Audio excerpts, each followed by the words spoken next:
छतरपुर में आए। यहाँ आजाद चौक में जो बच्चा जेल रोड है उसमें हमारा आवास बना हुआ है। तो हम वहाँ पर आए तो अगल बगल हमारे एक ठाकुर साहब सक्सेना साहब रहते हैं। तो उन्होंने कहा हम कार से उतर करके और घिसट के फर्श में चलने लगे। तो अगल बगल वालों ने देखा, अरे बाबूजी हो क्या गया, अबे तो आप बढ़िया आते थे, ये वो अभी हो क्या हो गया।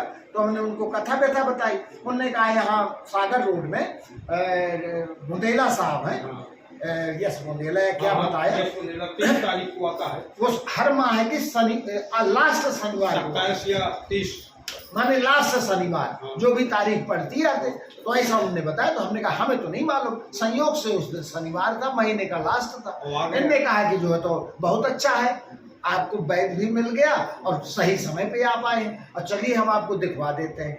तो टाइल्स उस समय लग रहे थे मकान में, हाँ हमारे मकान में। तो हमने कहा भैया एक बनारस का ठेकेदार है यही कोई चौहान, हाँ तो वो कर रहा था काम। तो हमने कहा चौहान अब रुकना, हम आ रहे थोड़ी देर में। तो हम गए, उनने पर्चा बनवाए, 500 रुपये संभवतः फीस थी, और MRI और कुछ सैंपल, ब्लड सैंपल, कहा कि ये सब करवा के आ जाइए। हमने MRI करवाई, जांच करवाई, लौट के माने आए 3 घंटा बाद। उनने कहा ये जांच से हम संतुष्ट नहीं हैं, अब आपको दिल्ली आना पड़ेगा। वहाँ मैं मैक्स हॉस्पिटल में न्यूरो सर्जन हूँ, ये उनने बताया, हम नहीं जानते थे। और आप वहाँ पर आइए, हमारी मशीनें जांच करेंगी और फिर आपकी रिपोर्ट बनेगी, फिर हम देखते हैं आप चलते हुए आएंगे।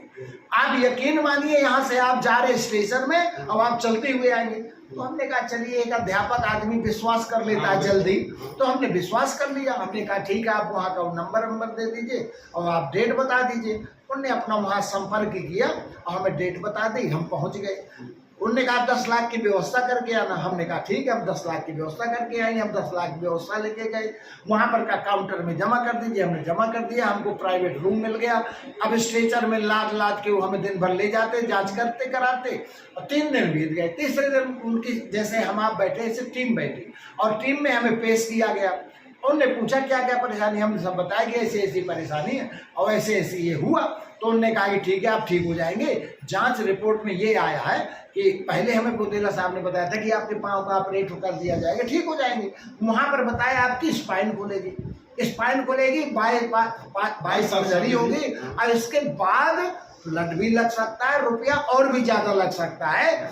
तो हमने कहा ठीक है कोई बात नहीं, लेकिन चलना फिरना ये कैसे संभव हो। अरे कहा ऑपरेशन हो जाएगा, आप ठीक हो जाएंगे। हमने कहा आखिर कुछ तो बता दीजिए कितने परसेंट मिलेगा हमको लाभ, कितने दिन में कितने परसेंट। तो उन्होंने कहा ओनली 30% लाभ मिलेगा।